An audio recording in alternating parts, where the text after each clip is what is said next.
The librarian Auschwitz-Birkenau, 1944. The cold was not the kind that bit. It gnawed, burrowed, and lived in the bones. Dita Adlerova, 14 years old, had learned to move quickly in the mornings. Not because she wanted to hurry the day, but because lingering too long in the wind made her fingers useless. She had also learned to walk as if she carried nothing. In reality, she carried everything. The books were wrapped in a ragged piece of cloth, pressed tight against her chest beneath her striped prisoner's dress. They shifted when she breathed, their sharp edges poking her ribs, but the discomfort was a comfort, proof they were still there. The library had 8 books, that was all. A Russian grammar with water-stained pages, a torn atlas with Czechoslovakia already missing from its maps, a French novel without an ending, an adventure story so tattered that its hero had no name. To the SS guards, they were worthless. To the prisoners, they were forbidden. To Dita, they were alive. Barrack 31. The school was no more than a wooden barrack in the family camp section of Birkenau. Friede Hirsch ran it with the discipline of a soldier and the warmth of a summer day long gone. He was tall, athletic, and somehow always clean. A miracle in a place where dirt clung to skin like a second prison uniform. When Dita slipped inside, stamping snow from her bare feet, Friede was already addressing the small crowd of hollow-eyed children. "Today," he said, "we will see the world." That meant the atlas. Dita unwrapped the bundle carefully as if unbinding a newborn. The books emerged, and for a moment, the air in the room shifted. The children leaned forward. The teachers stopped fidgeting. For a few breaths, the war outside the wooden walls did not exist.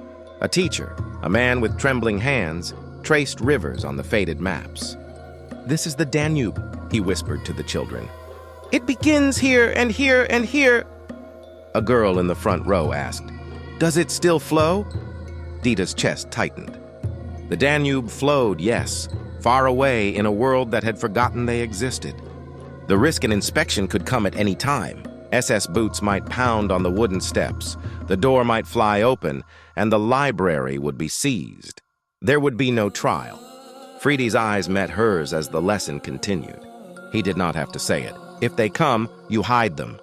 She had hiding places, inside the wallboards, under the stove, beneath her own body, if there was no time.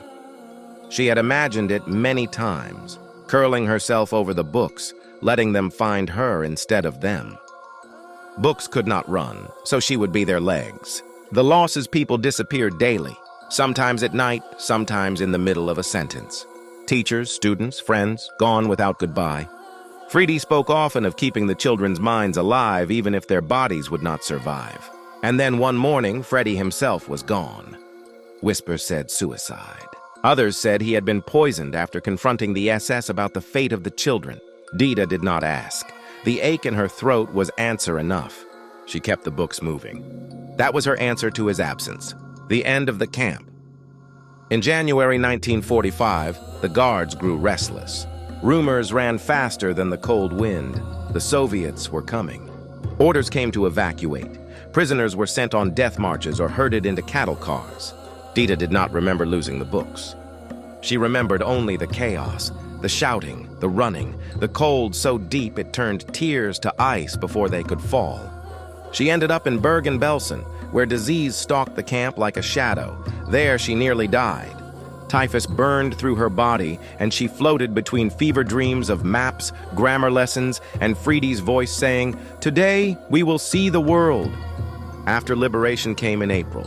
She survived, many did not. The books were gone, but the library was not. It had been carried in the memories of the children who had touched those pages, learned those words, seen those maps. Years later, when Dita Kraus told her story, she smiled through the tears. "They thought they could destroy everything," she said. "But a book is not paper. A book is an idea, and ideas are very hard to kill."